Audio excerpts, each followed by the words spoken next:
What is up, guys? You got NotTheWorst here, bringing another Black Desert online video, and today we're taking a look at the patch notes for June 15th. We've got a lot of new updates, things going on. Big news is Calpheon Elvia is now released on NA and EU, so that was kind of unexpected to see come through this early, but definitely happy about that. Along with it, of course, it brings the Godr-Ayed, which our translated version is going to be Godr-Ayed.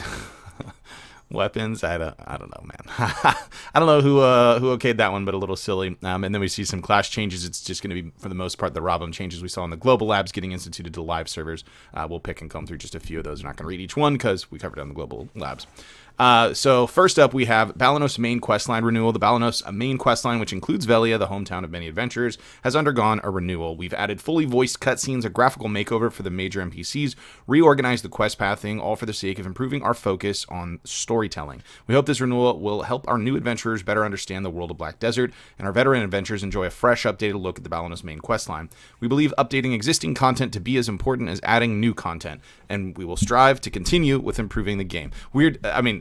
Great, always love new stuff. This is more in line with how they did Mountain of Eternal Winter, but then making a statement like this is a little yikes when you're like, we believe updating existing content to be as important as adding new content.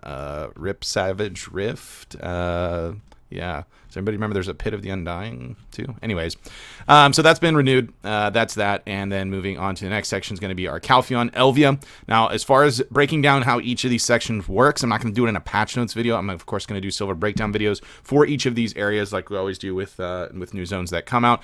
So if you want to know specific mechanics, how much money and stuff per hour they make, you can check out the stream coming up over this next couple of weeks while I grind through each of them and get a kind of a sneak peek. Otherwise, just wait out for the videos.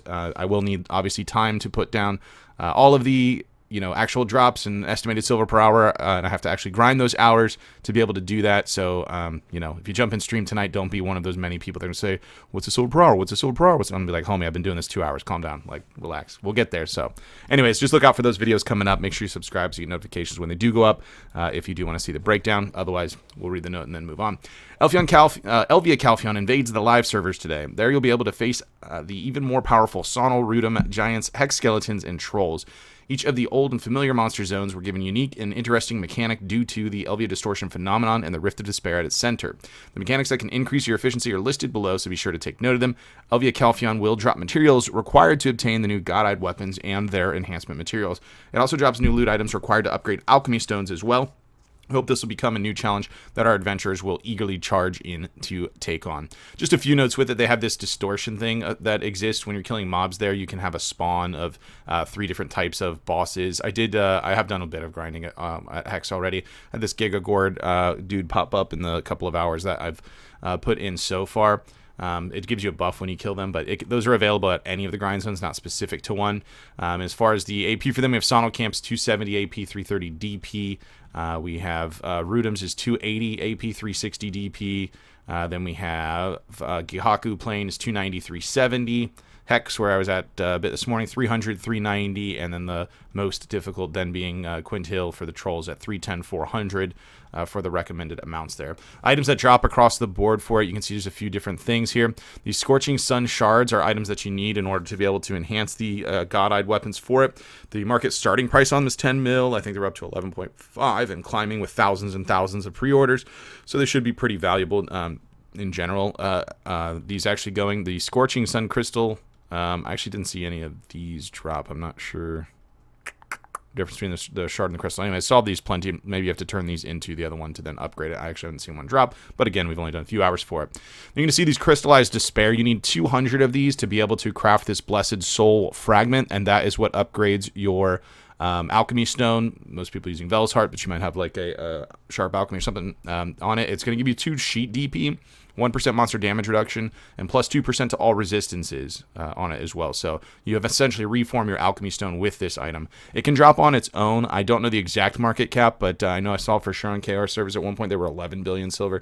That it may even go higher what they are. This can drop. It does have a very low drop chance to just drop by itself. Otherwise, you're going to be grinding away / pre-ordering up to pick up some of these guys and get your 200 of them to upgrade it. And, just like any of these grinds, it'll be a bit of a process. See the new item, Corrupted Breath, which can be used to alchemy up with a Frenzy Draft, and it improves the Frenzy Draft to get you better stats on it. And these drop extremely frequently. You can also buy them off the marketplace. I imagine these probably long-term end up just sitting on marketplace, or possibly not, and then people dump them into the Frenzy Draft of Corruption. Not 100% sure, but I can tell you Frenzy Drafts right now are like over 4 mil a piece, so there's definitely that. Moving on to next section, the Godr-Ayed weapons. Of course, we saw this in the KR video release, and then we also saw this on the Global Labs. Let's go ahead and read the pathing on the Godr-Ayed weapons. They were added with the introduction of the Calpheon Elvia. Godr-Ayed weapons are different versions of the pre-existing Black Star weapons designed to break down the progression of the Tet to Pen Black Star journey into smaller steps so that adventurers can continue to improve. They can be obtained by converting Tet Black Star weapons. However, in order to convert it, you must have the Scorching Sun Crystal, which is dropped as loot in Calpheon Elvia. These drop pretty regularly, FYI. Godr-Ayed weapons can be enhanced 5 levels. Each level will improve its stats. The Scorching Sun Gemstone is required to enhance that weapon. Okay, so there's a difference between the gemstones and the crystals. Gemstone can be made with the Scorching Sun Shard that drops as loot in Calpheon Elvia. Okay, take it back. That's the one that drops pretty frequently, not this one. So there you go. As the enhancement levels were divided into 5 levels, each attempt will be easier to accomplish than the Pen Black Star attempt. However, the amount of silver required to make it pen will be similar to obtaining a Pen Black Star item, and that it goes along with the increased maximum price, which is 200 billion silver of a Pen Black Star item, unlike the previous 99.5. We've received so much feedback from our adventures after the dev commentary posted on the May 26th. There was an especially high interest about the Godr-Ayed weapons, so we'd like to use the opportunity to thank everyone that took the time to give us feedback. Pen Black Star weapons are currently one of the highest tier items in Black Desert. We do not have any plans to introduce a guaranteed upgrade path for them. For adventurers who've already faced great difficulty in obtaining the Pen Black Star items, we believe Godr-Ayed's the bare minimum mechanism for them. We'll strive to contemplate on the future direction of Black Desert to become the best it can be. So there's their breakdown on it, kind of a synopsis of how it works. If you're interested in the actual percentages, they do have a chart with a couple of examples of what stacks the percentages are. You can also get a little look at the stats. It's at pen level, identical to a Pen Black Star. If you want this purple looking item, because the effects on it are actually pretty cool, when you look at the purple glow across the item, you can actually convert your current Pen Black Star to a Pen Godr-Ayed weapons. You do need to go to Marindora in order to do that, and you can swap it over to that one if you'd rather have that skin. And that's what the little item looks like from there. So then here's the stats on each level from base going up to Pen. Like I said, the Pen matches Pen Black Star, so there's no difference there. To give you an idea of percentages, here you have the base to Pry, 9.9% on a 100 stack, up to going to Duo, 7% on a 130, Try, 6% on a 150, Tet, 4.5% on a 170, and Pen, 3.15% on a 200. So a bit of an uphill battle there, but another method to obtain what you're trying to get long-term. It's up to you if you want to go for it. They talk about the Alchemy Stone upgrade, which we actually already covered. So let's go ahead and jump into... We'll just touch on this. I'm not going to read the dev note. They talk about the Monster Zone Info UI rework. This is actually really, really nice. It looks really cool. This is what the layout looks like, and since I have my game open here, what happens is if you open up an area, and let's say like we go to the Hex, I can actually just click on the monster like zone here, and it'll pop up and tell you what items you can drop from it out of here. So here's your big, you can see market prices right on it now is 9 bill. That's your Alchemy Stone upgrade item. You've got sealed black stones and whatnot. It also tells you like kind of an idea about this spot. So it's got Marnie's Realm available. It's Elvia, so there's powerful monsters, and there's lots here. That's actually a really good way to describe Hex. There are lots of monsters that spawn constantly. If you go to like Mansions, for instance, then it tells you treasure pieces are here, and also this is a Caphras stone type place for it too, what recurring quests. So really, really well thought out. That's actually really well done in my opinion. I think they did a pretty good job with that, and yeah, kudos on good upgrades there for the UI.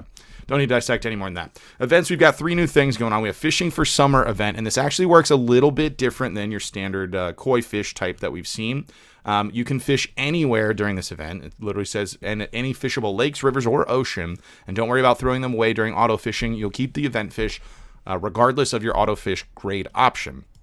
Now you're going to take these, you're going to do simple cooking through processing, and you're going to get either the poorly sliced raw sea bass or deliciously sliced raw sea bass. The poorly sliced ones just vendor out for 500 million silver, or 500 million, I wish, 500,000 silver, same as like a koi fish would, and then the good versions you can exchange with Creo to get a memory fragment, so obviously worth much more than that. These seem to have kind of a one of two things is occurring. Either they don't show up as often as the other events we see, like koi fishing, or for some reason Tooth Fairy Cabin doesn't give them, because I've been fishing here a few hours while I'm working today, like IRL work, and I don't have any, as you can see. So yeah, not sure if maybe I'm just in an inappropriate spot for it, or they actually just don't show up hardly as often as koi fish.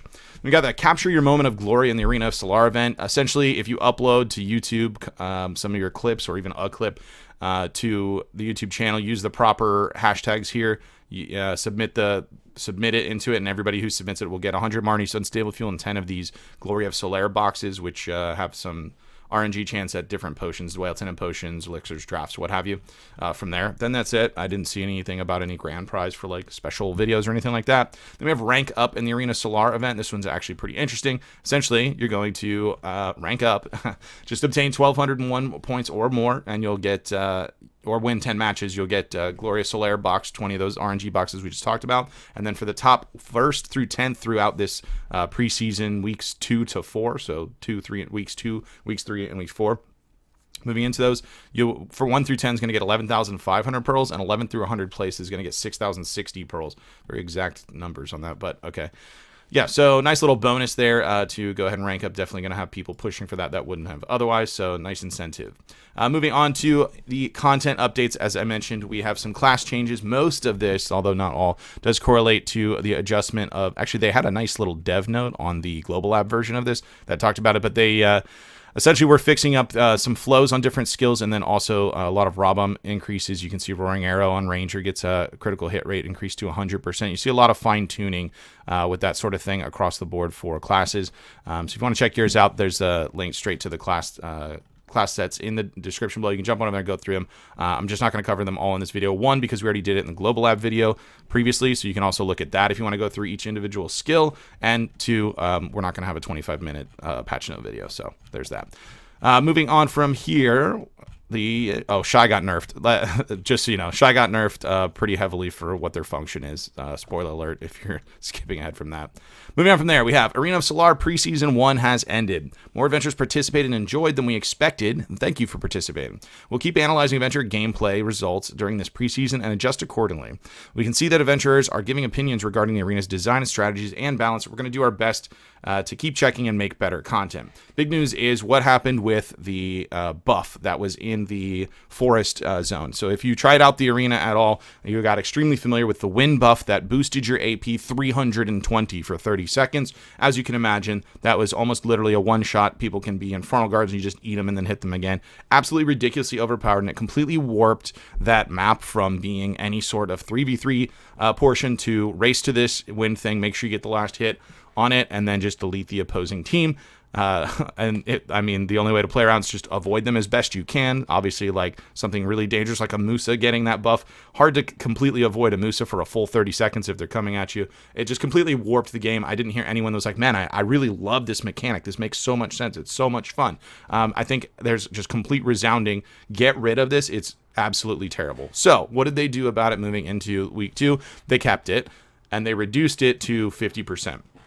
So, yeah, it's now no longer a 320 AP boost. It is now 160 for 30 seconds, okay? And then we have a new map that's now introduced on the NAEU servers that we didn't have before. Other servers did have them. There was also this wind buff available there, which was a 15% attack speed, 150 AP for 20 seconds. It's now 75 AP and 25% attack speed increase for 20 seconds. I can't particularly comment on how does that impact it, since we haven't had the arena servers go up yet on NA, at least. I know you have them up already. And the 50% the AP reduction on the wind buff for the forest being 160 over 320.